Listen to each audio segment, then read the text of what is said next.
ધોરણ 11 મેથ્સમાં chapter number 2 સંબંધ અને વિધેય. તો આ ચેપ્ટરમાં આપણું છેલ્લે સ્વાધ્યાય 2.3 પૂરું થયું. ઉદાહરણમાં પ્રકીર્ણ ઉદાહરણ બધા પૂરા અને હવે ખાલી શું બાકી? છેલ્લું પ્રકીર્ણ સ્વાધ્યાય બાકી, જે આજે આપણે આખું પૂરું કરીએ. નાનું જ છે, કલાકમાં થઈ જશે. બરાબર, તો ચાલો કરી દઈએ શરૂઆત. રેડી? તો શરૂઆત કરીએ. ઓહ, આ તો પહેલું પાનું જ આવી ગયું. ઉભા રહ્યું.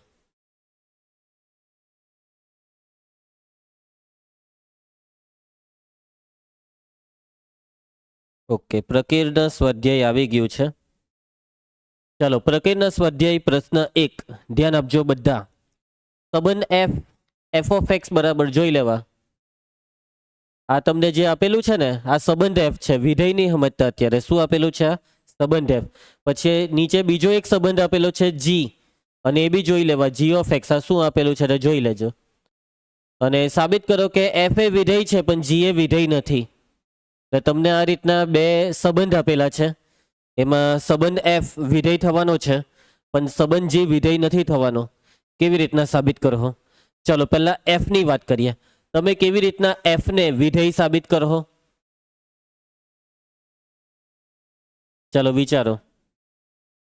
સૌથી પહેલા આપણને જે એફ ઓફ એક્સ આપેલું છે તે હું લખું છું. એક્સ સ્ક્વેર ક્યારે? કે જ્યારે 0 less or equal to X less or equal to 3. અને 3x ક્યારે? કે જ્યારે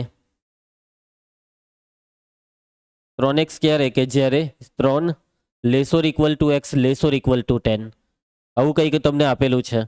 હવે સંબંધ તો છે જ, વિધેય સાબિત કરવાનું, એટલે વિધેયની વ્યાખ્યાનું પાલન થાય તો કહી શકાય કે આ વિધેય છે. અને વિધેયનો મતલબ કે આ જે એક્સની તમામ કિંમત છે તેના જવાબ મળવા જોઈએ. એક્સની કિંમત 0 થી ચાલુ થાય તો અહીંયા 3 પર પૂરી થઈ, ને આમાં 3 થી ચાલુ થઈને 10 પર પૂરી થઈ. મીન્સ કે એક્સની ઓવરઓલ કિંમત 0 થી 10 સુધી છે. ક્યાંથી ક્યાં સુધી? 0 થી 10. 0 થી 10 સુધીનો મતલબ કે 0 થી 10 ની વચ્ચેની કઈ સંખ્યા? તો કે ભાઈ વાસ્તવિક. કઈ નહીં કીધું હોય તો બધી જ વાસ્તવિક સમજવાની. તો 0 થી 10 સુધીની તમામ વાસ્તવિક કિંમત માટે પ્રતિબિંબ મળવા જોઈએ, અને એ પણ અનન્ય. જો અનન્ય પ્રતિબિંબ મળે તો આ સાબિત થઈ જશે વિધેય. ક્લિયર?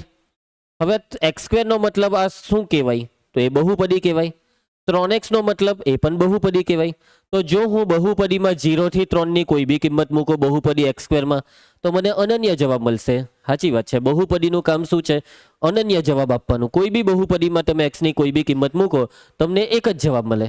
એવી રીતના 3 થી 10 માટે તમે આ સુરેખ બહુપદી 3xમાં કોઈ બી એક્સની કિંમત મૂકો તમને અનન્ય જવાબ મળશે.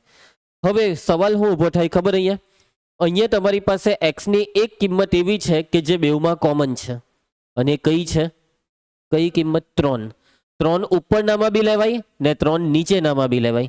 એટલે કે 3 તમે 2 વખત ઉપર બી મૂકી શકો ને નીચે એવી રીતના 2 વખત મૂકી શકો. ઉપર મૂકવાથી જે જવાબ આવે તે જ જવાબ જો નીચે આવે તો એનો મતલબ આ વિધેય છે. ઉપર આમાં 3 મૂક્યા તો 3 નો વર્ગ કેટલો થાય? 9. ને આમાં 3 મૂક્યા તો 3 તાલી 9. એટલે કે હા, બંને સૂત્ર એક જ જવાબ આપે છે. બંને સૂત્ર સવાલ 3 માટે જવાબમાં શું આપે છે? 9. એટલે કે ઘટક 3 નું એક જ પ્રતિબિંબ આવ્યું 9. એટલે સાબિત થાય છે વિધેય. પણ અહીંયા સાબિત કરવાનું છે કે જી એ વિધેય નથી.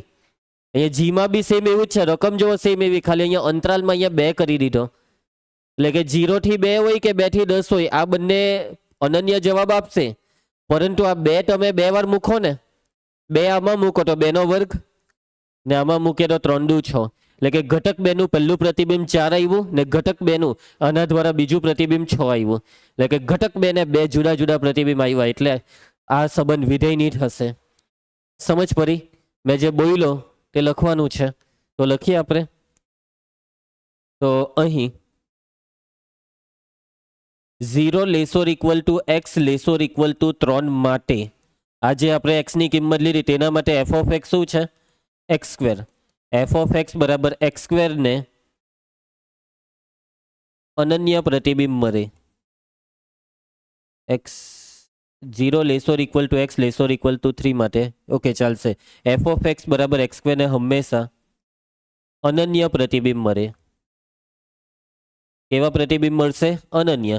તમે જુદી જુદી કિંમત મૂકશો તો જુદા જુદા જવાબ મળશે. તથા આ જે તમને આપેલું છે 3 less or equal to X less or equal to 10, તો આ કિંમત માટે બી એફ ઓફ એક્સ શું છે? જો x 3 થી 10 હોય તો f ઓફ x છે 3x અને 3x ને પણ હંમેશા કેવા પ્રતિબિંબ મળશે? અનન્ય. એટલે અનન્ય પ્રતિબિંબ મળે તે તો આપણે કહી દીધું, પરંતુ એક સામાન્ય કિંમત જે છે તે છે 3. તો 3 ને હવે મૂકીએ તો 0 less or equal to x less or equal to 3 માટે f ઓફ 3 કેટલા થાય? જો x ની કિંમત 0 થી 3 હોય ને આમાં આપણે 3 મૂકીએ તો 3 નો વર્ગ કેટલો થાય? 9. અને જ્યારે x ની કિંમત 3 થી 10 ની વચ્ચે હોય ત્યારે પણ હું 3 તો મૂકી જ શકું છું. તો ત્યારે મને f ઓફ 3 નો જવાબ કેટલો મળે? 3 ઇન્ટુ 3 કેટલા થાય? 9. આ બંને પ્રતિબિંબ કેવા આવે છે? સમાન. આ બંને પ્રતિબિંબ સમાન છે. માટે જે ઘટક 3 છે તેને અનન્ય પ્રતિબિંબ છે. ઘટક 3 ને અનન્ય પ્રતિબિંબ છે. અનન્ય પ્રતિબિંબ કયું છે? અનન્ય પ્રતિબિંબ 9. એટલે અહીંયા સાબિત થાય છે કે માટે સંબંધ f શું છે? દક્ષ શું સાબિત થાય છે? સંબંધ f એ વિધેય છે. હા, વિધેય છે. સમજ પડી જશે તમને? કોઈને કઈ તકલીફ હોય તો બોલો. નિશી, સમજ પડી બેટા? હવે આપણે જી ને બતાવીશું કે જી એ વિધેય નથી થતું. હવે આ જે જી છે ને એમાં આટલું બધું કઈ લખવા નહીં બેસતા. સૌથી પહેલા જી ઓફ એક્સ શું છે તે લખીએ. એક્સ સ્ક્વેર ક્યારે? આરજી 0 less or equal X less or equal to 2. 3x ક્યારે? 2 less or equal to X less or equal to 10.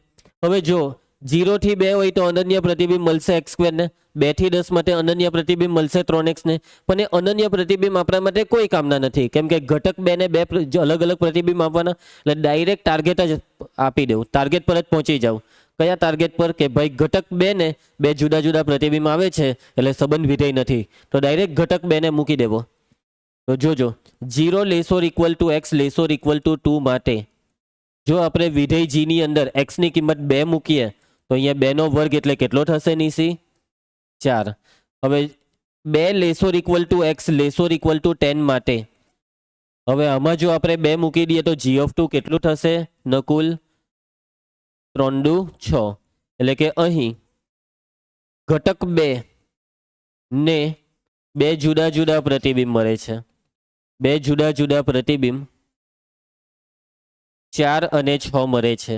તેનો મતલબ અહીંયા સાબિત થાય છે કે માટે સંબંધ જી શું નથી? વિધેય નથી. સમજ પડી જશે ને તમને?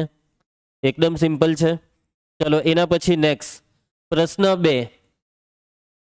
પ્રશ્ન 2 માં શું કીધું છે જુઓ કે વિધેય f ઓફ x બરાબર x સ્ક્વેર આપેલું છે ને આ વસ્તુની કિંમત શોધવા કીધી. તો એ તો એકદમ સિમ્પલ દાખલો થયો. બરાબર, બધી કિંમતો મૂકીને સાદુરૂપ જ આપવાનું છે. સૌથી પહેલા અહીં f ઓફ x બરાબર શું આપેલું છે તેજલ? x square. કોની કિંમત શોધવા કીધી? f of 1.1 minus f of 1 ના છેદમાં 1.1 માઇનસ 1. ચાલો સાદુરૂપ. દક્ષ f ઓફ 1.1 નો મતલબ એની કિંમત કેટલી? 1.1 નો સ્ક્વેર. સમજ પડે છે ને? ચાલ નિશી f ઓફ 1 ની કિંમત બોલ. 1 નો વર્ગ ને છેદમાં બાદબાકી કેટલી થાય? 0.1. 1.1 નો વર્ગ 11 નો વર્ગ કેટલો થતો? 121. તો 1.1 નો વર્ગ 1.21. 1 નો વર્ગ ને છેદમાં 0.1. યાર 1.21 માંથી 1 જાય તો 0.21. આ 0.1 છે ને તેને હું 0.10 લખું તો સાચું? હા સાચું. હવે આને લખાય 21 ના છેદમાં 100 ને આને લખાય 10 ના છેદમાં 100 ને 100 નું શું થયું? ઉડી ગયો. એટલે ઉપર 21 રહ્યો ને નીચે 10 રહ્યો. એટલે આ થયો 2.1. તમને સમજ પડી જશે આ કેવી રીતના મેં કર્યું? કોઈને કઈ તકલીફ ખ્યાલ આવી જાય? અત્યારે ચાંદીપુરાની બહુ માખી ફરતી છે. ચાલો, મન તો નહીં થાય, બાળકોને થાય. વેક્સિન મુકાવેલી છે? એની વેક્સિન કંઈક આવતી છે, બધી સ્કૂલોમાં મૂકવા આવતા છે ને. તમારી સ્કૂલમાં નથી આવ્યા તો ક્યારે? હા, એટલે હવે તમને જરૂર નથી. ઓકે, મને આ નીસી નાની લાગતી છે. હે નહીં, પેલીનું તો ખાસ મુકાવી પડે. એને આવે એટલે આપણે અહીંયા ટ્યુશનમાં જ મૂકી દઈએ. એને તો ડબલ ડોઝ આપવા નહીં, 10 ડોઝ આપવા પડે. કઈ નહીં, બેભાન જ કરી દેવાની, એને ટેન્શન જ નહીં. હવે આ બહુ મને હેરાન કરે છે. ચાલો આગળ વધીએ. પ્રશ્ન 3 રેડી? હા, અરે યાર, નહીં તને નહીં આવડે બનાવતા. ચાલો પેલું મક્ખી પિક્ચર જોઈ લો તમે. કેવું બતાવે કે. ચાલો પ્રશ્ન 3 માં વિધેય આપેલું છે પ્રદેશ શોધો. કઈ યાદ આવે કાલે કરેલો એમ? કયું વિધેય છે ભાઈ આ?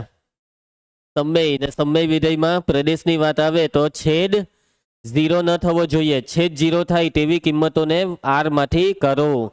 અને અવયવ શું પાડો? 12 ના અવયવ સરવાળો 8, 6 દુ 12, એટલે અવયવ આવે x ઓછા 6 ને x ઓછા 2. એટલે x ની કિંમત હવે +6 +2 ને કરો આર માંથી. r ઓછા 2,6. આનો જવાબ આવશે r - 2,6. તમારે હોમવર્કમાં કરવાનો છે. ઓકે, ઉદાહરણના દાખલાને જોવાનો ને એ પ્રમાણે કરવાનો. આવી રીતના નહીં લખવાનો પ્રદેશ, આવું જ લખી કરજો. મેં કેવો જવાબ લખ્યો તેવું. ચાલો તો આગળ એના પછી નેક્સ્ટ પ્રશ્ન 4. ચાલો સરસ દાખલો છે, ધ્યાન આપજો. સહેલો બી છે. રકમને પહેલા સમજી લો. શું કીધું છે તમને આ રકમમાં? સૌથી પહેલા વિધેય આપેલું છે f(x) = વર્ગમૂળમાં x - 1. આપેલું વિધેય માટે પ્રદેશ શોધો ને વિસ્તાર શોધો. ચાલો પ્રદેશ શોધીને આપો. પ્રદેશ એટલે મેં તમને આગળ સમજાવેલું એમ કે x ની એવી તમામ કિંમતો જેને આપણે આમાં મૂકી શકીએ અને મૂકવાથી કઈ તકલીફ ના પડે. ચલો r, ચાલો મેં માની લઉં 0 લઈ લેમ તો ચાલે. 0 ઓછા 1 કેટલા થાય? -1. -1 તો નહીં ચાલે ને. વર્ગમૂળમાં -1 ના ચાલે. વર્ગમૂળમાં હંમેશા કેવી સંખ્યા આવી જોઈએ? ધન. તો મેં x ની કઈ કિંમત લેમ તો મને દર વખતે અંદર ધન જ મળે. બધી જ ધન સંખ્યા 0.1 ધન છે, મુકાય 0.1, 0.2. અનઋણમાં બી 0.1, 0.2 આવી જ ગયો. કઈ કિંમત કઈ મુકાય? r પ્લસમાં બી 0.1, 0.2 આવી જ ગયો. ભાઈ એકથી મોટી પ્રાકૃતિકની આપણે વાત જ નહીં. જો મોટે પ્રાકૃતિકની વાત તો બહુ રેર કેસમાં આવે. વાત તો વાસ્તવિકની જ આવે કે વાસ્તવિકમાં એક કરતા મોટી મૂકવાની. તમે અહીંયા એકથી મોટું મૂકો તો બાદબાકી ધન આવવાની. હવે તમે x માંથી એકને બાદ કરો ને તમને જવાબ ધન જોઈતો હોય તો x ની કિંમત 1 થી મોટી લેવી પડે. એક્ઝેક્ટ 1 લઈ તો ચાલે? હા ચાલે ભાઈ. 1 ઓછા 1 0 ચાલે. 0 નું વર્ગમૂળ 0. ઋણ નહીં ચાલે પણ 0 તો ચાલે, ધન બી ચાલે. ક્લિયર ને? કાલે કરેલો ને એક વર્ગમૂળ વાળો દાખલો. વર્ગમૂળમાં 9 ઓછા 1². ત્યારે આપણી શું વાત થયેલી કે વર્ગમૂળની અંદર જે પણ હોય તેનું સાદુરૂપ ધન આવવું જોઈએ. અને આમાં x ની કિંમત લઈ લો 2, 5, 25, 50. દર વખતે ધન આવે. કેવી કિંમત? 1 થી મોટી. 1 કે 1 થી મોટી 1.1, 1.2 એવું લેહો તો બી ધન. પણ ગણતરી શું લખવાની?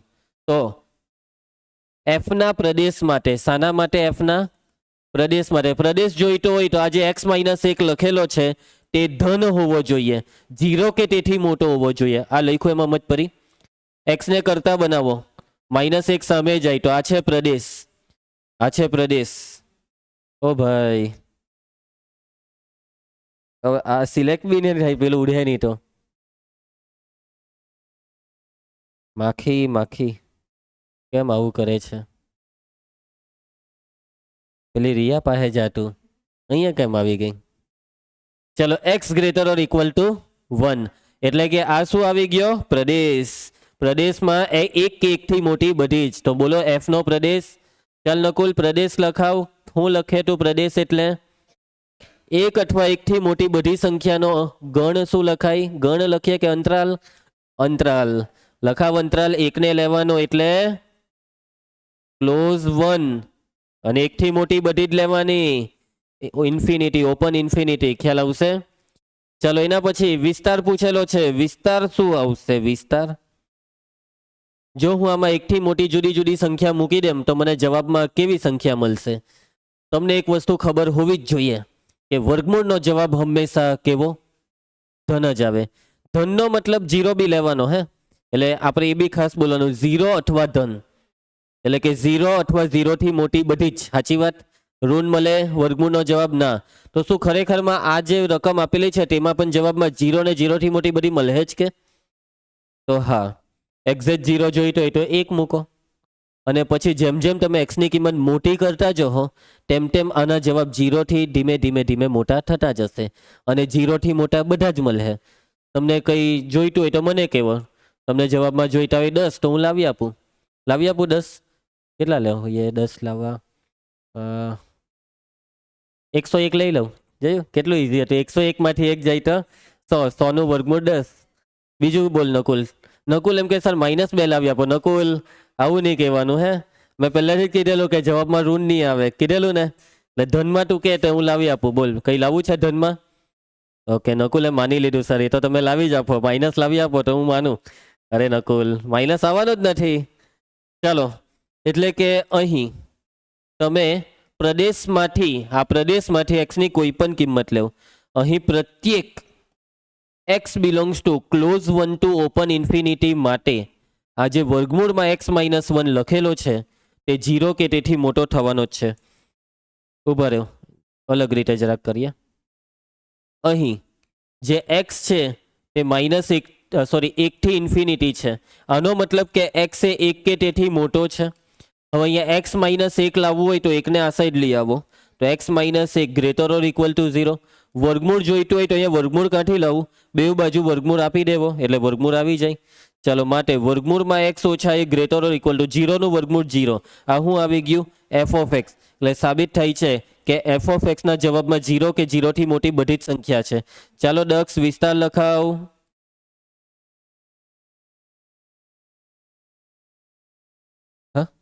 વિસ્તાર 0 કે 0 થી મોટી બધી જ લખાવ.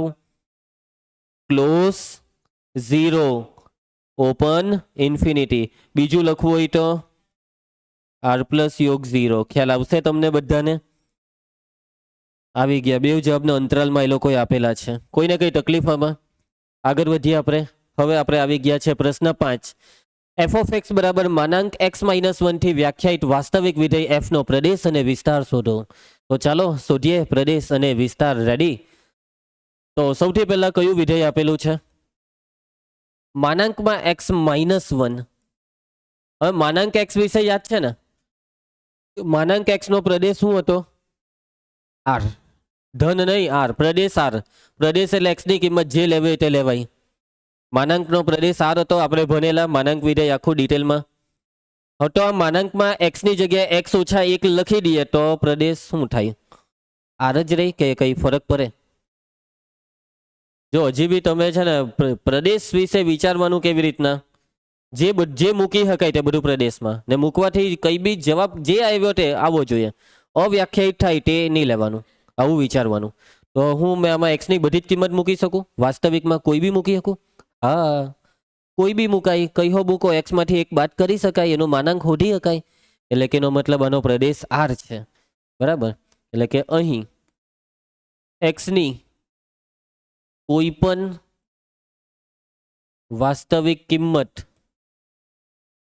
વિધેયમાં મૂકી શકાય છે. વિધેયમાં મૂકી શકાય છે. અને જો x ની કોઈ બી કિંમત મૂકી શકાય તો વિધેય f નો પ્રદેશ શું થઈ જાય? શું થઈ જાય? r. યસ. ચલો વિસ્તાર. વિસ્તારમાં એક વસ્તુ ક્લિયર ખબર પડી જ જવી જોઈએ. માનાંકનો મતલબ ધન જવાબ. 0 કે 0 થી મોટા જવાબ. શું ખરેખરમાં 0 કે 0 થી મોટા બધા જ આવે? 0 આવે? એક્ઝેક્ટ 0 ક્યારે? બરાબર છે. 0 થી મોટા બધા જ આવે.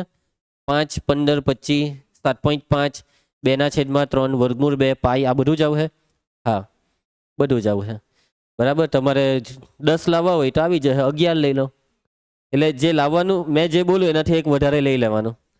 મેં એમ કેમ કે ચાલો 15 લાવી આપો તો કેટલા લેવાના? કેટલું ઈઝી થઈ ગયું કે હવે આવી રીતના વિચારવાનું. વર્ગમૂળ 2 લાવી આપો ચાલો કેટલા લેવો એક્સ?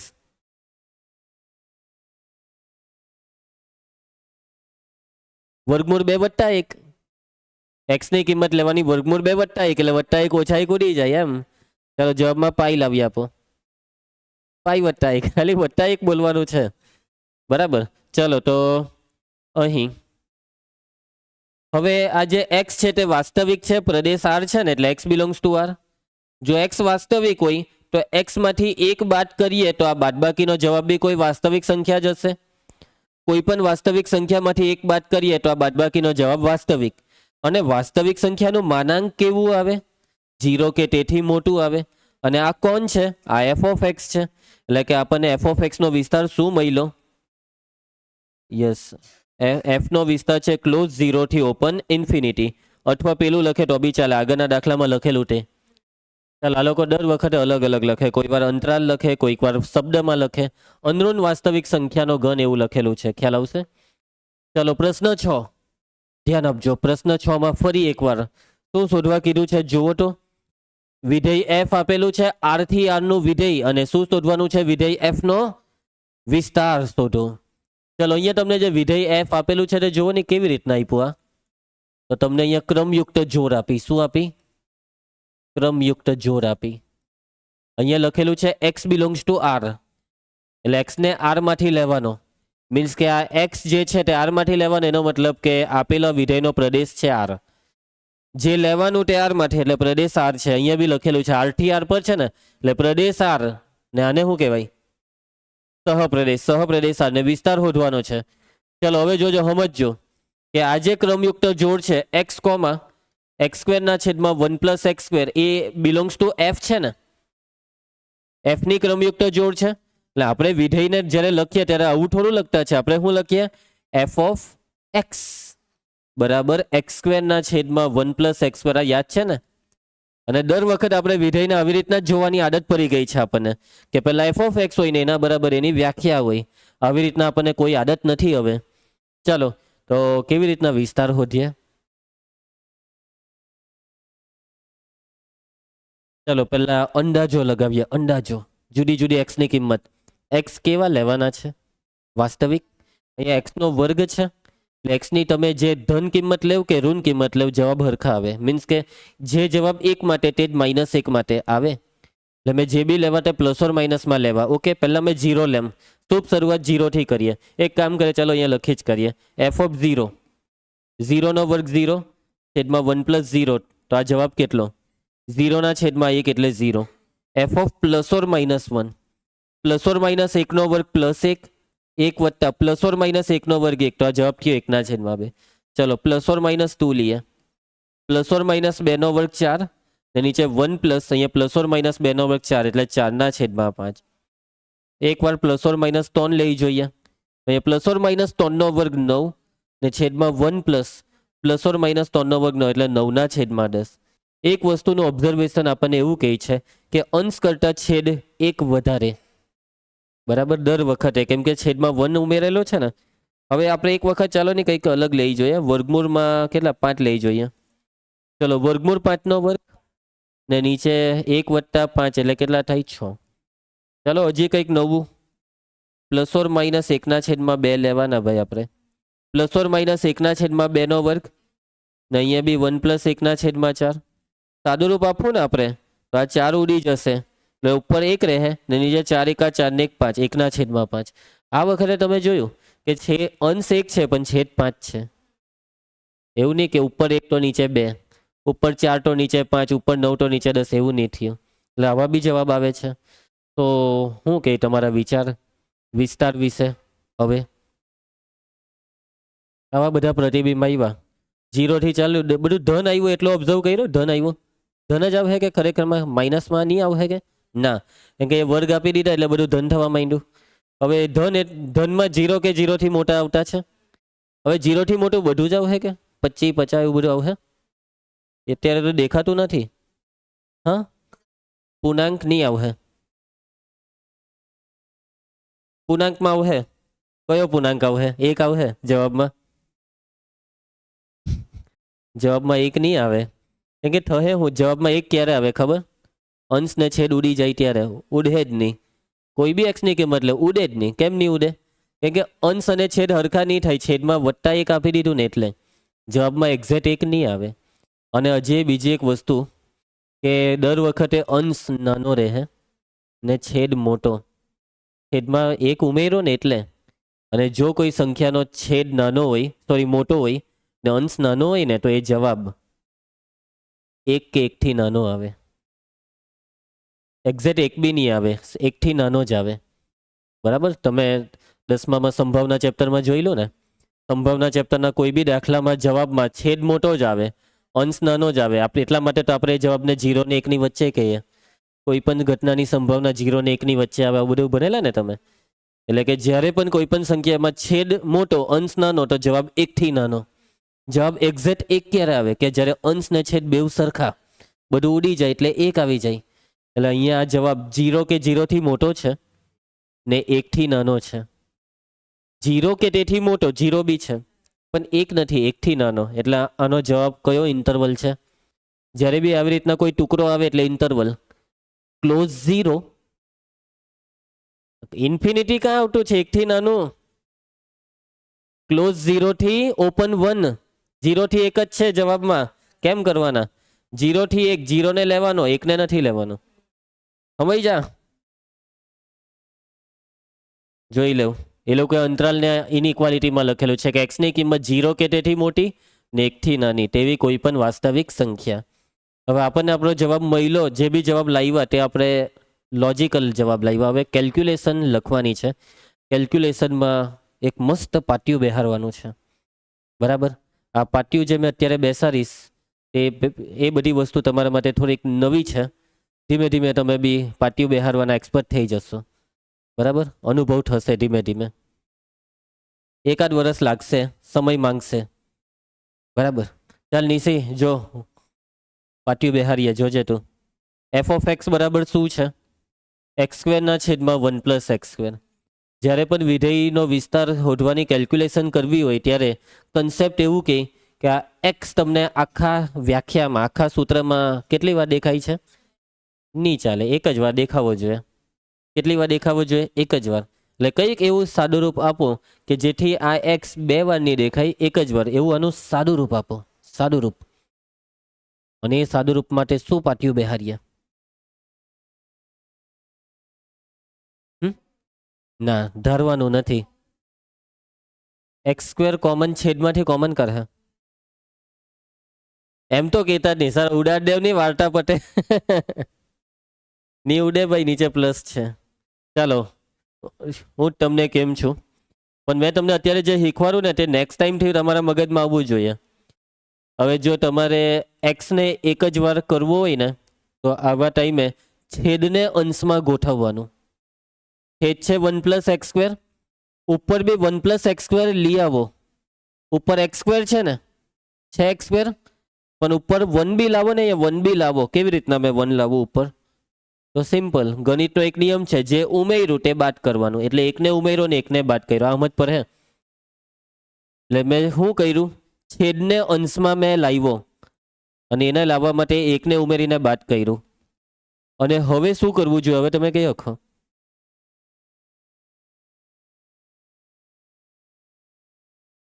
છેદને સેપરેટ, છેદ વિભાજન. એટલે કે ઉપર છે 1 પ્લસ એક્સ સ્ક્વેર, એના છેદમાં લખી દો 1 પ્લસ એક્સ સ્ક્વેર, ને પછી રહી ગયો કોણ? -1 ને એના છેદમાં બી 1 પ્લસ એક્સ સ્ક્વેર. આને કહેવાય છેદને સેપરેટ. હવે આ ઉડી જશે એટલે એફ ઓફ એક્સ કેટલું થઈ જશે? આ ઉડી જાય તો 1 ને અહીંયા રહી ગયું 1/1 પ્લસ એક્સ સ્ક્વેર. હવે જુઓ તમે એક્સ કેટલી વાર દેખાય છે? ઓકે. અને હવે આવી જાવ પ્રદેશમાં. પ્રદેશ શું છે? આર. અહીં એક્સ બિલોંગ્સ ટુ આર. હવે થોડીક કેલ્ક્યુલેશન, થોડુંક લોજિક બંને ભેગું કરીને અહીંયા સુધી પહોંચવાનું છે. ઓકે. એક્સ વાસ્તવિક હોય તો એક્સનો વર્ગ કેવો? નહીં, 0 કે તેથી મોટો. વાસ્તવિકનો વર્ગ 0 કે તેથી મોટો. એક્સ સ્ક્વેરની આગળ કેટલા છે? અહીંયા 1 પ્લસ કેવી રીતના લાવવું? ખબર ને, કાલે કરતા એમ બંને બાજુ 1 ઉમેરીને 0 વત્તા 1 કેટલા થાય? 1. ચલો પછી આ જે 1 પ્લસ એક્સ સ્ક્વેર છે તે કોના છેદમાં છે? તો એને 1ના છેદમાં કેવી રીતના લઈ જામ? વ્યસ્ત કરીને. શું કરીને? વ્યસ્ત. પણ વ્યસ્ત કરવા માટે તમારે અહીંયા હજી થોડુંક લોજિક એક લગાવવું પડે કે આ 1 પ્લસ એક્સ સ્ક્વેર 1 થી મોટો છે ને? કેટલો મોટો? અનંત સુધી. 1 થી મોટો ગમે તેટલો હોય, 25, 50, 500, લાખ, કરોડ, ગમે તેટલો હોય. એટલે કે મેં અહીંયા એક લખું છું, infinity greater than 1 plus x square greater or equal two 1. આ સમજ પર હે? આ જ સ્ટેપમાં મેં અહીંયા ખાલી એક વસ્તુ ઉમેરી દીધી, ઇન્ફિનિટી અનંત સુધી છે. હવે વ્યસ્ત, મારે અહીંયા 1/1 પ્લસ એક્સ સ્ક્વેર આવું જોઈતું છે ને, તો મારે અહીંયા બધાનું વ્યસ્ત કરવાનું. અને વ્યસ્તનો નિયમ એવું કે ઇનઇક્વાલિટી ઉલટાઈ જાય. અહીંયા ઇન્ફિનિટી છે ને, તો ઇન્ફિનિટીનું વ્યસ્ત થાય 0. કેટલું થાય? 0. બરાબર. કોઈ બહુ મોટી સંખ્યા લે, ઇન્ફિનિટી એટલે કોઈ બહુ મોટી સંખ્યા, બહુ મોટી, અને એનું વ્યસ્ત 0. બરાબર. તમે એકને 10 લાખ વડે ભાગો તો કેટલા 0 આવે? 0.000. બહુ બધા આવે ને, સમજ જા. એટલે કે જો કોઈ બહુ મોટી સંખ્યાનું વ્યસ્ત કરીએ તો તે 0 થઈ જશે. પછી આ ગ્રેટર ધેનનું શું થઈ જાય? પછી આ શું થઈ જશે? 1/1 + x². ગ્રેટર ઓર ઇક્વલનું શું થઈ જાય? એકનું વ્યસ્ત એક પોતે. ઓકે, ચલો પાટિયું બેહારવાનું કન્ટિન્યુ રાખજો ભાઈ. હવે શું કરીએ? આગળ કઈ નિશાની છે? ક્યાંથી લાવું મેં? -1 વડે ગુણી નાખો. 0 × -1 0. લેસ ધેનનું શું થઈ જાય? -1/1 + x². ને અહીંયા ગ્રેટર ધેન ઓર ઇક્વલ, એકને -1 વડે ગુણીએ તો કેટલા થઈ જાય?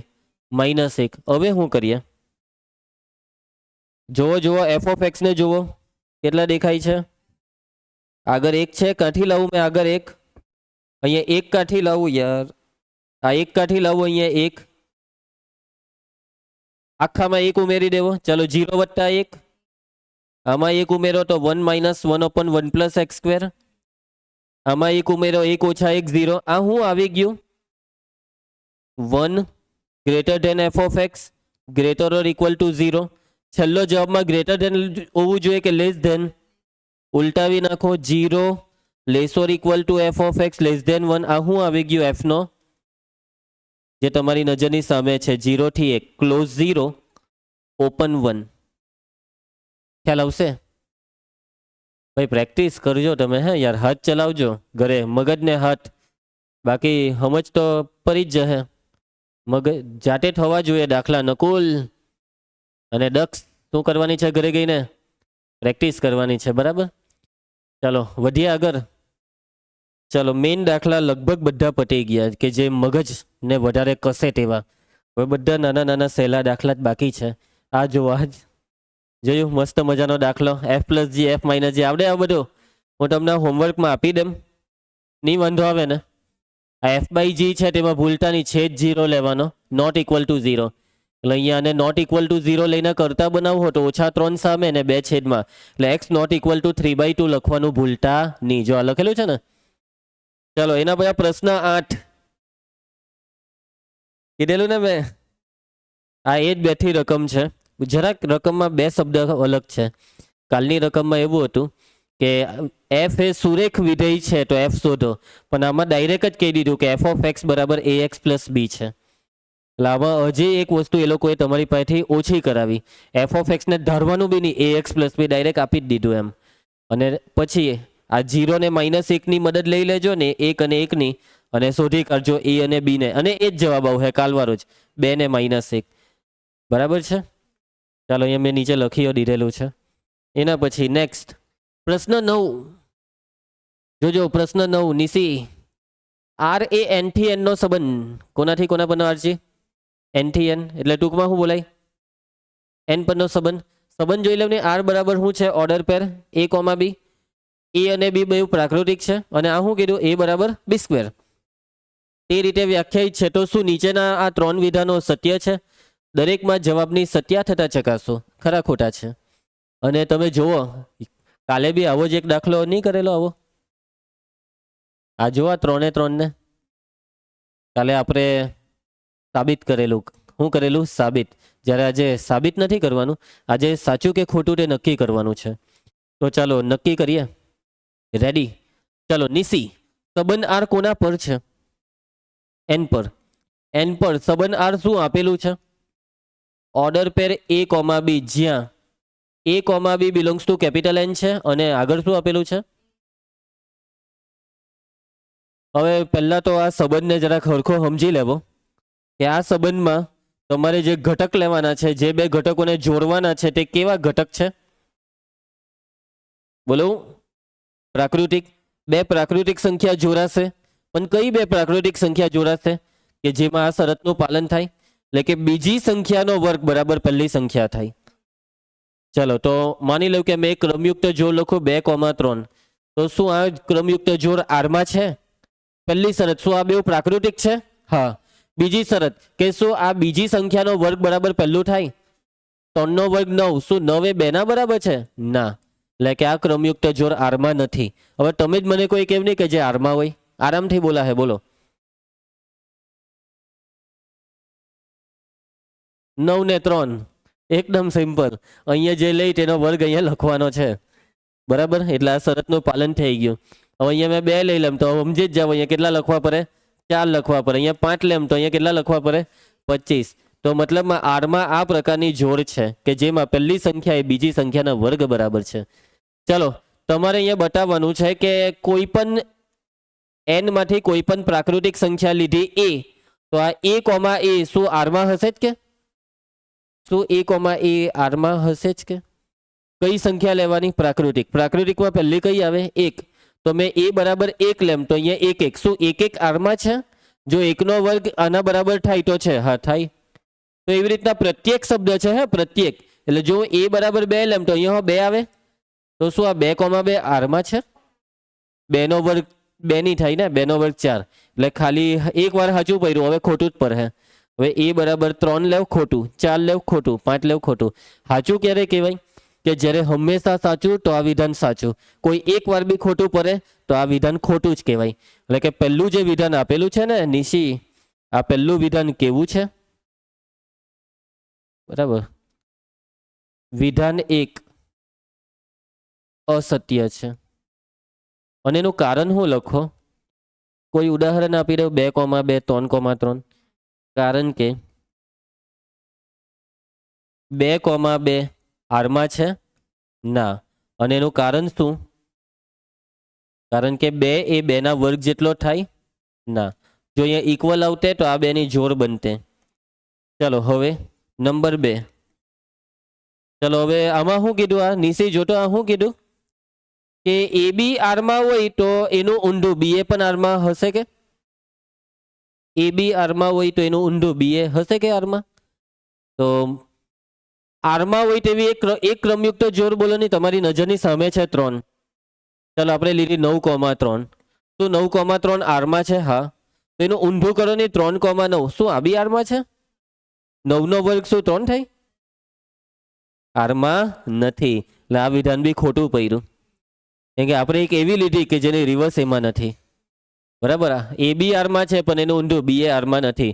એટલે બસ વિધાન 2 કેવું છે? અસત્ય છે. અને એનું કારણમાં બસ મને એક ઉદાહરણ જ લખાવવાનું છે આની જેમ. કારણ કે, બોલો કારણ કે 9, 3 બિલોંગ્સ ટુ આર. કેમ? કેમ કે આ 9 એ 3 નો વર્ગ છે. પણ શું 3, 9 બિલોંગ્સ ટુ આર? ના. કેમ? કેમ કે 3 એ 9 નો વર્ગ નથી થતો ને, બરાબર નિશી? ચલો એના પછી હવે છેલ્લું ત્રીજામાં શું છે? A B belongs to R, BC belongs to R, તો એસી બિલોંગ્સ ટુ આર. શું લાગે સાચું કે? જે 2 લીધી તે કેવી લીધી? એ બી ને બીસી. એટલે પહેલી જાથી પૂરી થઈ, બીજી ત્યાંથી ચાલુ કરી અને પછી આ 2 ને જોડી દીધી. જોડવા માટે બી ને કરીને એ અને સી ને ભેગો કર્યો. તો શું આ વસ્તુ થશે? જો એ બી ને બીસી આરમાં હોય તો શું એસી આરમાં હશે? તો એક ઉદાહરણ દ્વારા સમજીએ. તો આ 9, 3 વાળું છે ને, 9, 3 શું આરમાં છે? ઉભા રહ્યો, બીજું ઉદાહરણ લે. મેં અહીંયા 9 લેમ તો અહીંયા કેટલા લેવાના?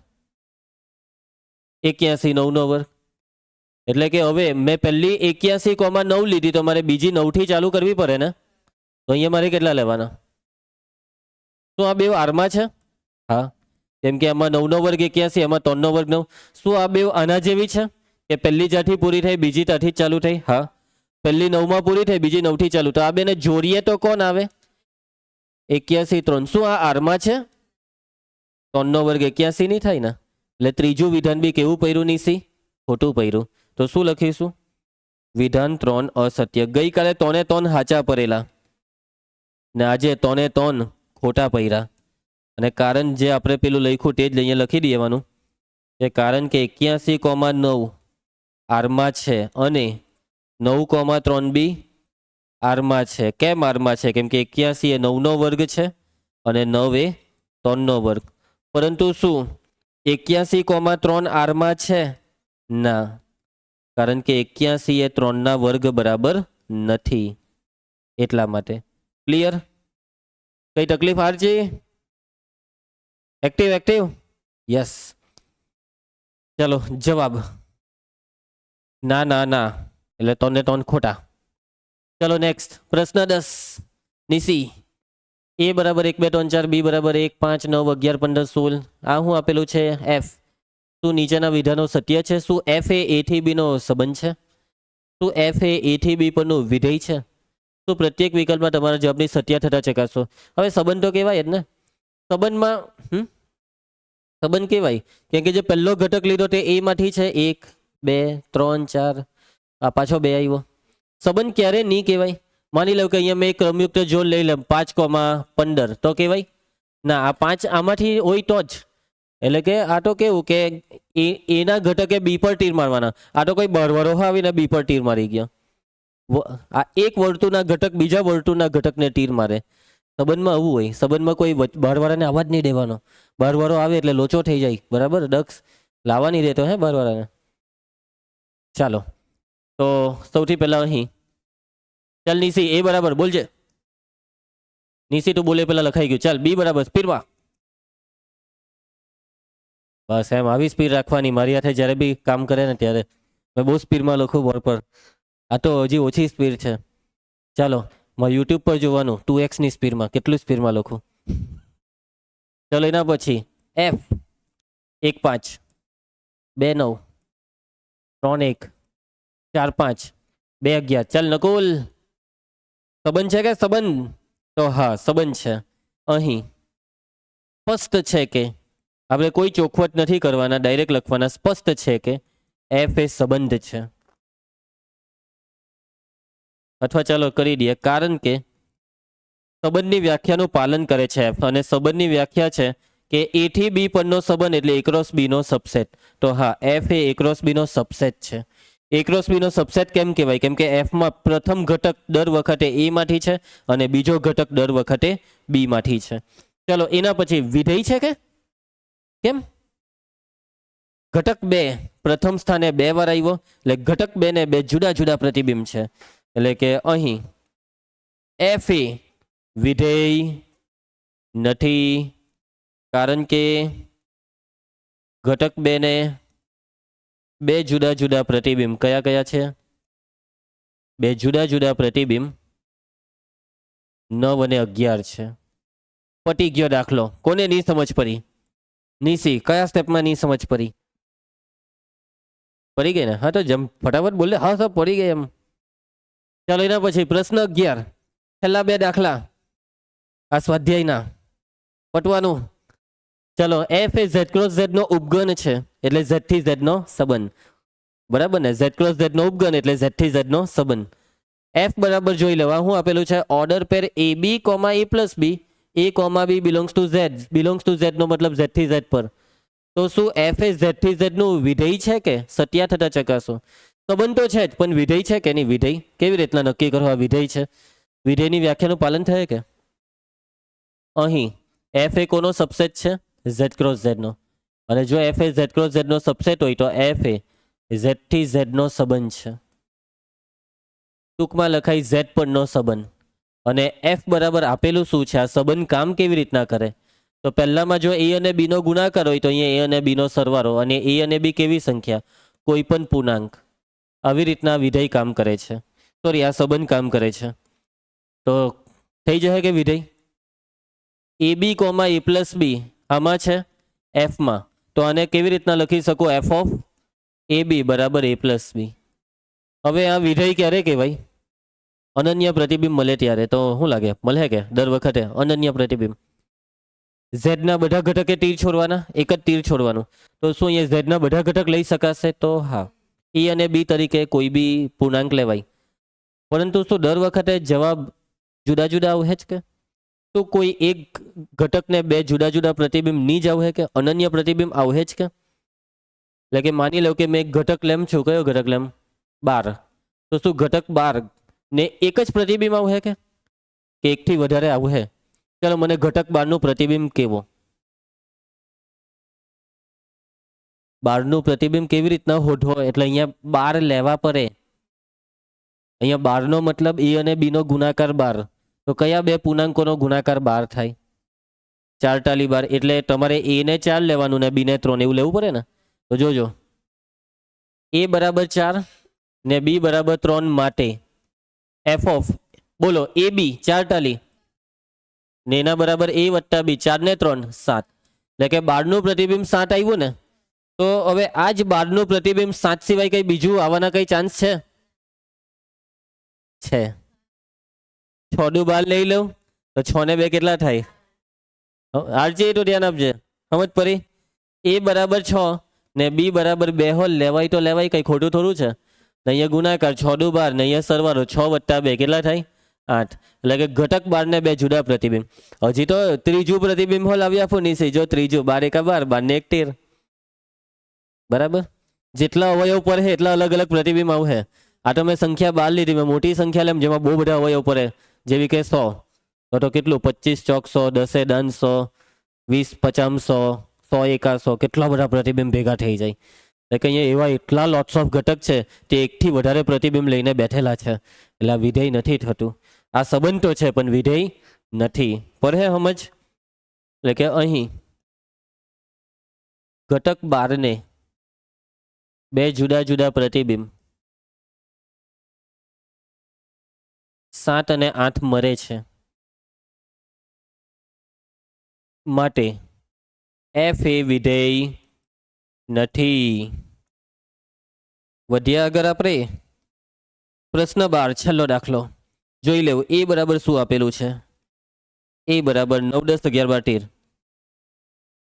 એના પછી વિધેય એફ શું આપેલું છે? F from A to N. અને વ્યાખ્યા એફ ઓફ એન બરાબર એન નો મહત્તમ અવિભાજ્ય અવયવ.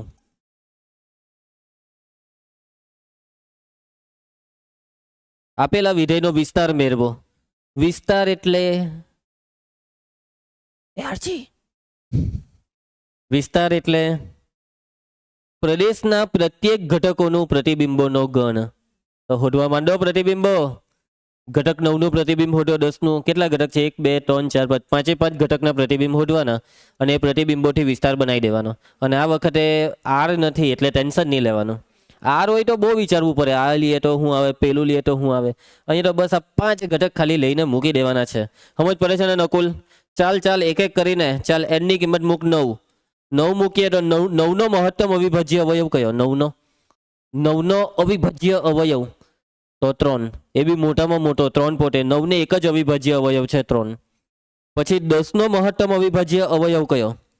10 ના 2 અવિભાજ્ય અવયવ છે, 2 ને 5. 10 નો અવયવ એક બી આવે, 10 પોતે બી આવે, પણ અવિભાજ્યની વાત હોય તો 2 ને 5. તો મોટો કયો? 5. મહત્તમ લેવાનો. પછી 11. 11 નો અવયવ 11 ગુણ્યા 1 એટલે અવિભાજ્યની વાત હોય તો 11. 11 પોતે. એના પછી 11 પછી 12. 12 નો કયો? 3. 3. 4 તો વિભાજ્ય થાય. 3 થી મોટો કોઈ નહીં આવે. 13 નો? 13 પોતે. તો બોલી દઉં માટે એફ નો વિસ્તાર. બસ આજ બધા ઘટકોને લખવા માંડો. 3 5 11 ને 13.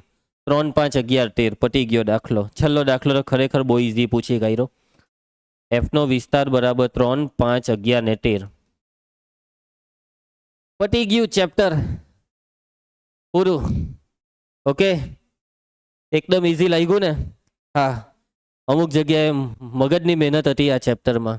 આવડી જાય પણ તમે પ્રેક્ટિસ કરો મઠો. અને હવે 2 ચેપ્ટર આપણા પતી ગયા. પણ તમને જે મટીરિયલ આપેલું છે તેમાંથી હેતુલક્ષીની પ્રેક્ટિસ ચાલુ કરી દેવું. કેમ કે જો તમે નહીં કરશો પ્રેક્ટિસ તો તકલીફ પડશે હેતુલક્ષીમાં. બરાબર? અને તમને ખરેખરમાં એટલા ખતરનાક હેતુલક્ષી જોવા મળશે કે જેને જોઈને તમે ટેન્શનમાં આવી શકો છો. અને ટેન્શન નહીં લેવાનું. જેટલા સોલ્વ થાય એટલા કરવાના. નહીં થાય તેને પેન્ડિંગ રાખજો. ભવિષ્યમાં આપણે સોલ્વ કરીશું. બરાબર છે? ચલો, આવતીકાલે નોટ ચેક કરાવી દેજો. અને ત્રિકોણમિતિના સૂત્ર આવતીકાલથી તો આવડવા જ જોઈએ. કેમ કે આવતીકાલે કયું ચેપ્ટર ચાલુ થવાનું? ત્રિકોણમિતિ. આવતીકાલે ત્રિકોણમિતિની ખતરનાક શરૂઆત કરું આપણે. કેવી શરૂઆત? ખતરનાક. મળીએ કાલે.